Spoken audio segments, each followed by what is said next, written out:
नमस्कार। उनके खत और आप की 542वीं कड़ी 542nd एपिसोड में आप सभी का हार्दिक अभिवादन, अभिनंदन, स्वागत और आभार।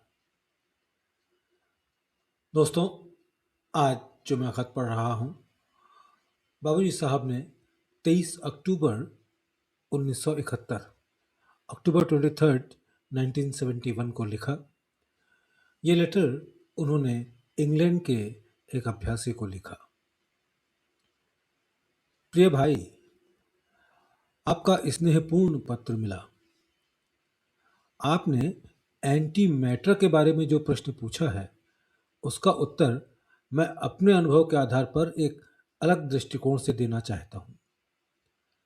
रूसी सिद्धांतों में जाए बिना यदि मैं अपनी खोज बताऊं तो शायद उससे उससे उत्तर मिल सके। सब कुछ केंद्र से प्रारंभ होता है, या यूं कहें कि हर वस्तु ने अपना केंद्र स्वयं बनाया। यही एक सार्वभौमिक सत्य है। जब सृष्टि का आरंभ हुआ तब उसका भी एक केंद्र था, और वही केंद्रीय शक्ति इस संसार और ब्रह्मांड की उत्पत्ति का कारण बनी। यह शक्ति विचारों के कुछ आयामों के साथ नीचे उतरी और हर आयाम ने अपने कार्य को संभाला। एकता से यह विविधता की ओर फैल गई। अब विविधता उस केंद्रीय शक्ति को ग्रहण कर रही है, अर्थात इसका भी एक केंद्र है और शक्ति उसी के पास से निकल रही है। जब संपूर्ण विनाश यानी महाप्रलय का समय आएगा, तब केंद्र और ब्रह्मांड के बीच का संबंध टूट जाएगा और ब्रह्मांड भारहीन हो जाएगा। यही शक्ति सृष्टि का कारण बनी थी और यही विनाश का कारण भी बनेगी।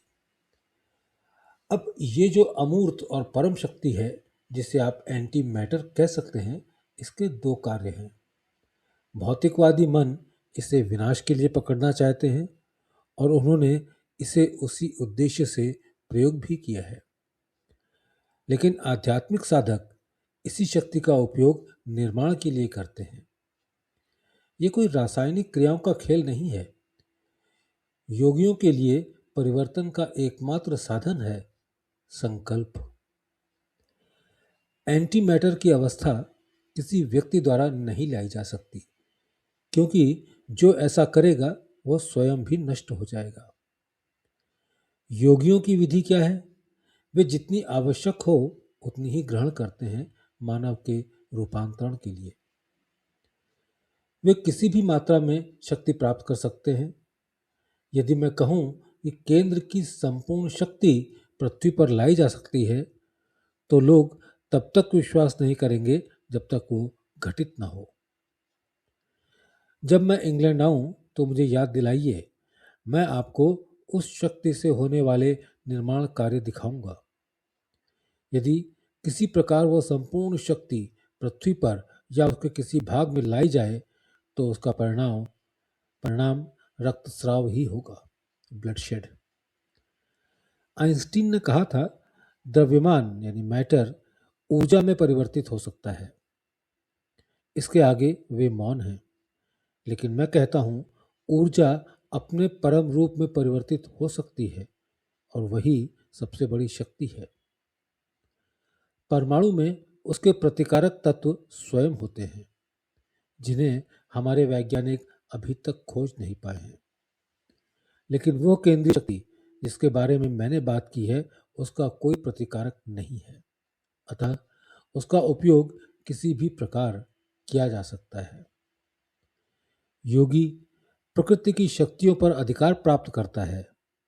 वो योगी नहीं जो इन शक्तियों पर अधिकार ना रखता हो, लेकिन वो इन शक्तियों का प्रयोग तभी करता है जब समय की आवश्यकता हो। हमारे सहज मार्ग में शरीर के परमाणु ऊर्जा में परिवर्तित होते हैं और फिर अपने परम रूप में। इस प्रकार संपूर्ण प्रणाली डिविनाइज्ड हो जाती है। मैंने ये सब अपने अनुभव और प्रयोगों के आधार पर लिखा है। बहुत पहले मैंने राजयोग की प्रभावशीलता एफिकेसी ऑफ राजयोग में इस विषय को छुआ था कि हर विश्व एक अंडाकार वस्तु से जुड़ा है। यदि एक अंडा टूट जाए तो उससे जुड़ा विश्व नष्ट हो जाएगा। इसका एकमात्र साधन है ईश्वरीय संकल्प में विलीन संकल्प। जीवन में जीवन ही वास्तविक जीवन है। Life in life is real life. तो फिर मृत्यु से क्यों डरें? आपका शुभाकांक्षी रामचंद्र।